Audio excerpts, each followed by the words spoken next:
Chapter 2 of Your Psychic Powers and How to Develop Them. Your Psychic Powers and How to Develop Them by Hereward Carrington. Chapter 2 Harmonious Conditions. If we exert ourselves in any way whatever, we desire certain conditions in order to bring our powers and faculties into play to the best advantage. If we are undertaking to perform any feat of physical strength, of intellectual or spiritual achievement, we desire to be free from care and worry, distraction and irritation, to be enabled to center and focus the whole of our energy in the channel desired. It is the same with mediumship. Conditions for the exercise of psychic powers.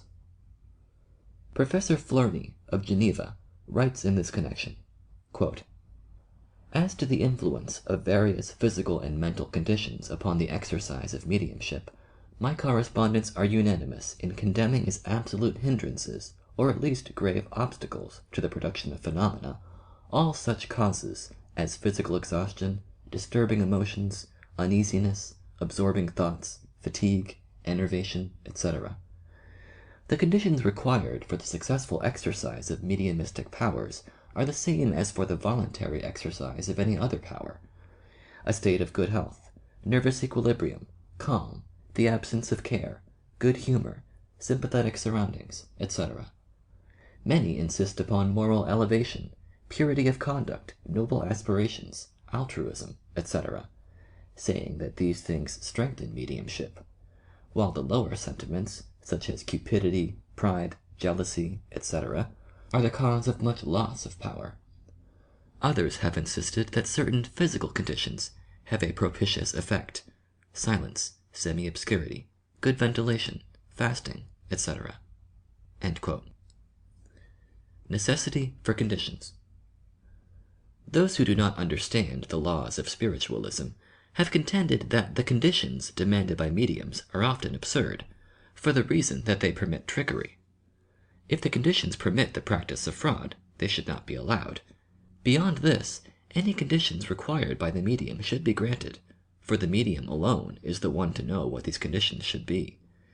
Mediumship, doubtless, has its conditions, its own psychic laws, just as any other exercise of the inner powers.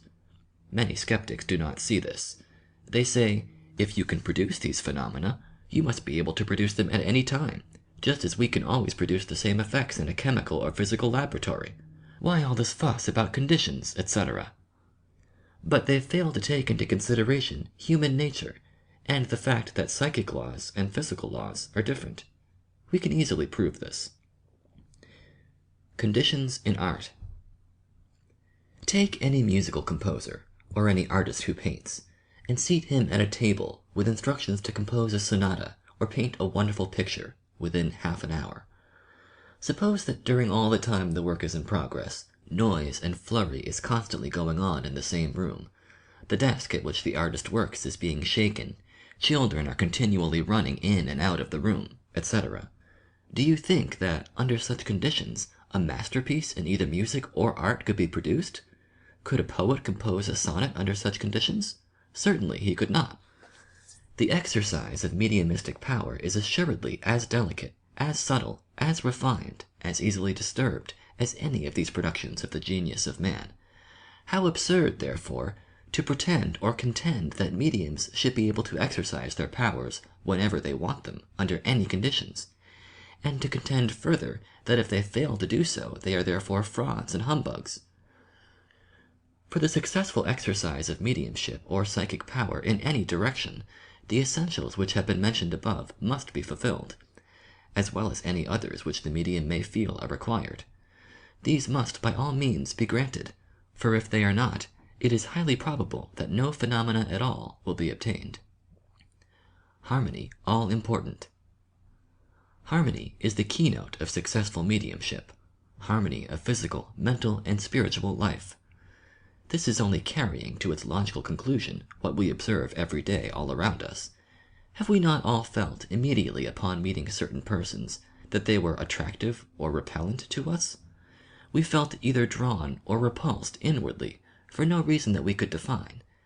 Many theories have been advanced to explain this fact, but the most probable is that, surrounding each individual, there is an aura or psychic atmosphere which surrounds him like a halo or sheath, extending some distance outward from the body and varying with the individual temperament, emotions, and the physical and mental health. If these auras are sympathetic, if they blend one with another, then we have attraction, leading in many cases to love at first sight. If the opposite conditions exist, we have instinctive dislikes, which are generally correct. As the poet said, "I do not like you, Dr. Fell. The reason why, I cannot tell." Mental harmony. Next to physical harmony comes mental harmony, and here is a wide field for observation and experiment. All spiritualists know that persons of certain temperaments must be excluded from serious circles, if the better class of phenomena are to be obtained. Such persons include the flippant, the arrogant, the unduly skeptical, the frivolous, etc. In addition to this, however, finer and more subtle points of mental harmony must be adjusted in our mental scales. It is advisable, whenever possible, to bring together persons having more or less the same point of view, interests, and sympathies. Sympathetic people always obtain better phenomena than the extremely intellectual ones. In the latter, the mind is, so to speak, hard, unyielding, and tends to build up a wall or barrier between itself and the medium, which it is difficult or even impossible for the latter to break through. We have known of several cases in which mediums were unable to obtain any results at all for individuals of the very intellectual and, so to speak, critical type of mind, whereas they could obtain an abundance of striking manifestations for the sympathetic and more congenial natures. Excessive gravity. At the same time, extreme gravity and seriousness on all occasions is to be avoided. Every person who investigates spiritualism should see to it that he preserves throughout his sense of humor, and his continued contact with and interest in the things of this world. If he does not do this, he is liable to become unduly swayed and overbalanced by the messages which are given to him, and by the startling and at first sight almost appalling fact that communication with the spirits of the departed has really been established. If he does not preserve his balance and common sense at such times, he is liable to become not only unduly credulous, but even to fly off the handle altogether, and his mind may in some instances actually become unhinged.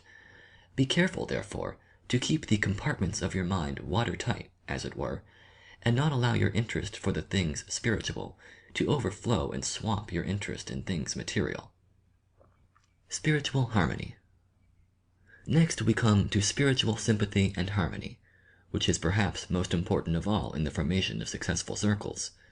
This would include an interest in spiritual things, aspirations, benevolence, sympathy, a more or less religious turn of mind, tolerance, and the ability to see things from the standpoint of another, this being sympathy in its broadest sense. It is the blending together of a number of temperaments of this character which constitutes the successful circle. The reason for this harmony and delicate adjustment of conditions may be seen readily enough by a reference to the phenomena not only of the mental but of the physical world. For instance, if you set into vibration a tuning fork, this will emit a note of a certain pitch. Another tuning fork, distant many feet from the first, will instantly vibrate in unison if the two are attuned one to the other. But unless the tuning forks are adjusted at precisely the right pitch, they will not respond, and 1,000 tuning forks may be placed around the room, but none of them will respond in any way to the vibration of the first. This crude analogy, drawn from the physical world, will show us how essential harmony is, and if this be true in material phenomena, more certainly is it true in the mental and spiritual realms. Harmony and vibration. Every individual is said to vibrate at a certain rate. This is his own pitch, so to say, and no two human beings are alike. This definite rate of vibration doubtless corresponds to the personality of the individual, and, though no two can be absolutely alike, those who approximate each other the nearest would be the most sympathetic, and would be the most drawn one to the other.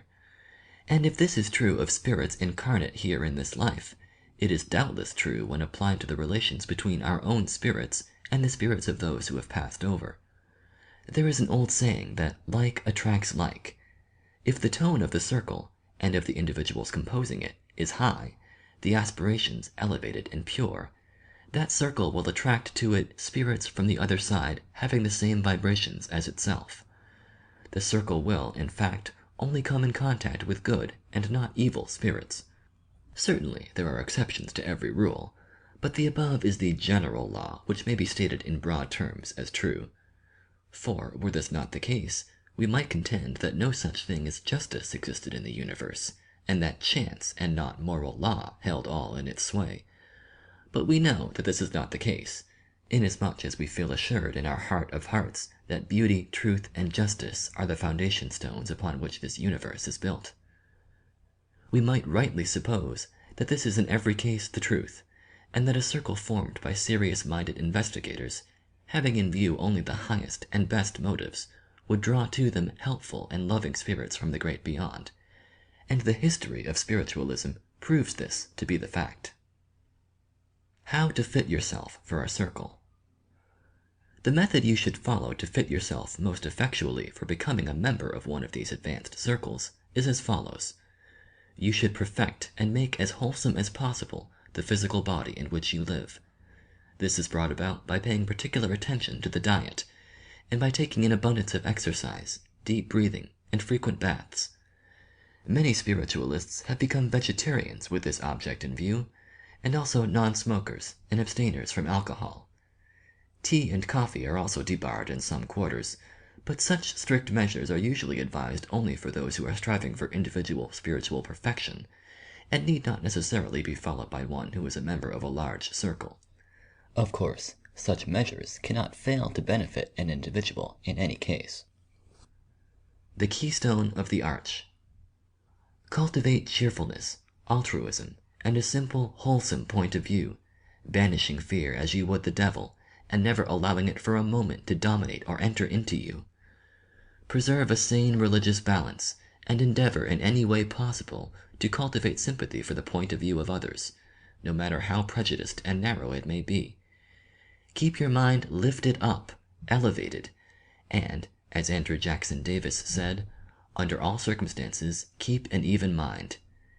If you do not naturally possess it, cultivate an insight into things spiritual, and above all, true benevolence and sympathy.